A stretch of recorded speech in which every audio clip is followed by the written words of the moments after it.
one question can sharpen the way you show up in the world, not by making you harder, but by making you clearer. Welcome to One Question, a short weekly reflection to help you reconnect with your body, your values, and your truth.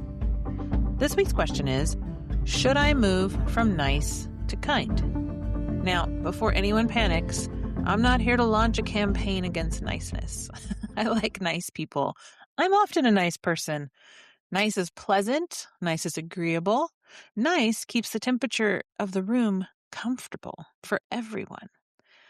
But I've been thinking a lot lately about whether niceness is always the highest standard we should aim for. Because nice and kind are not the same thing. Niceness is often about surface harmony, and kindness is about deeper care, and those two don't always overlap. Brené Brown has said, clear is kind, unclear is unkind. And what she means by that is that avoiding hard conversations in the name of being nice isn't actually generous.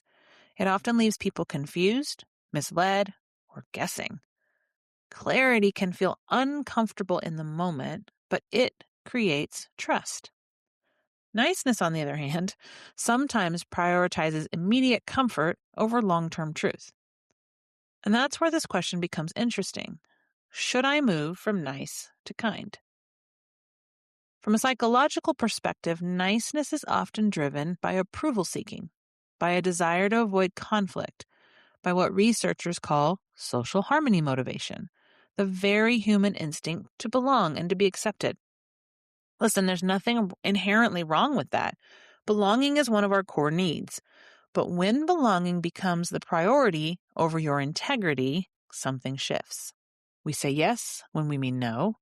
We soften feedback that needs to be direct. We smile instead of setting a boundary.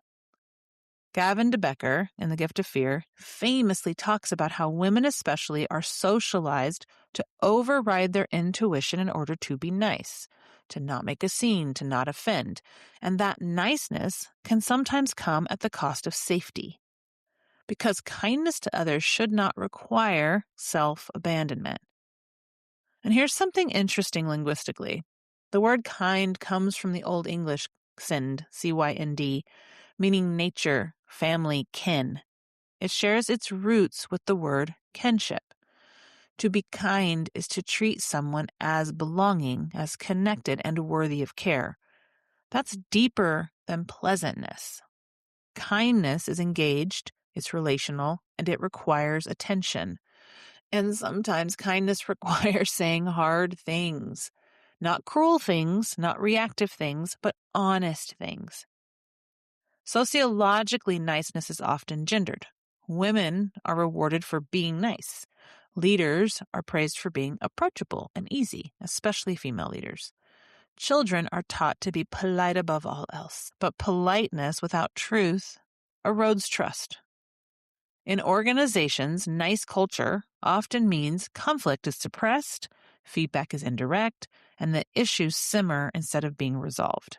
And ironically, that harms people more in the long run. It doesn't help.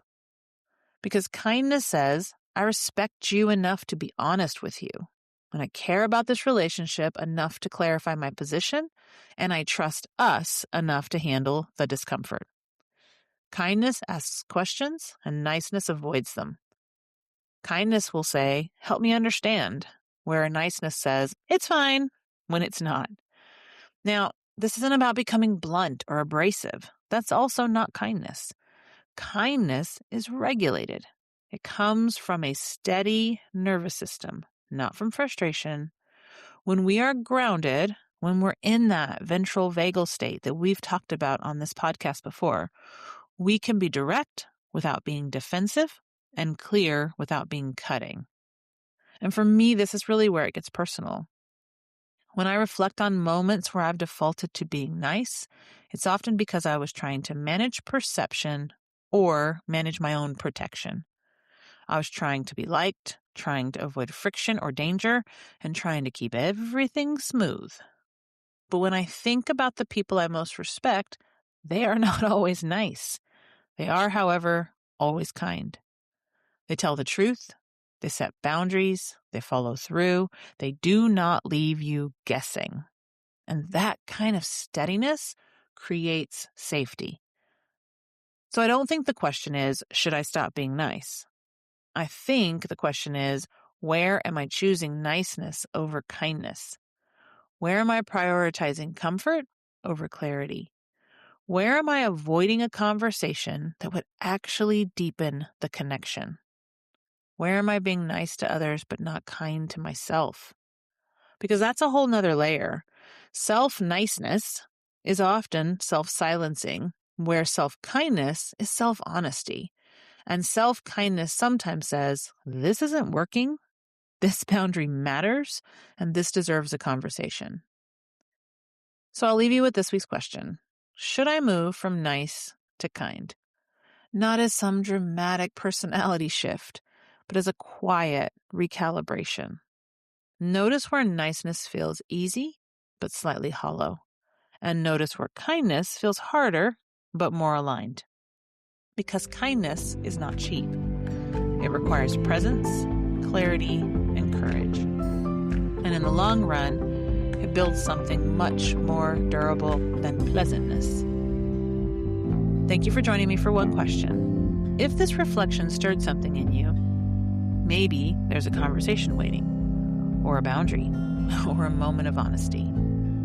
Until next week, be kind to yourself, be clear with others, and always ask better questions.